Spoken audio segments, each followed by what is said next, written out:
Hello guys! What's up once again? Kodak PixPro Z1. Sulit ba? Kung naghahanap ka ng compact camera na may retro look pero modern ng features, ito ang Kodak PixPro Z1. Una sa lahat, ang design pa lang nito ay eye-catching na. Magaan, madaling dalhin, at perfect para sa travel, daily vlogs, at social media content. Mayroon itong 13 megapixel CMOS sensor na nagbibigay ng malinaw at natural na larawan, lalo na kapag maliwanag ang paligid.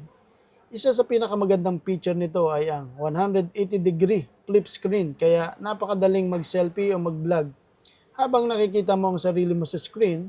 Para naman sa video, kaya nitong mag-record ng Full HD 1080p, sapat para sa TikTok, Facebook Reels, YouTube Shorts at pang-araw-araw na content creation.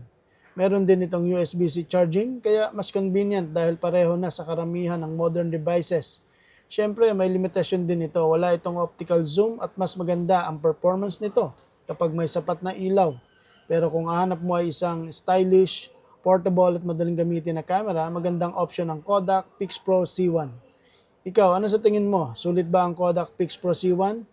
Like, follow, and subscribe sa Creators Kit, your guide for content creators gear.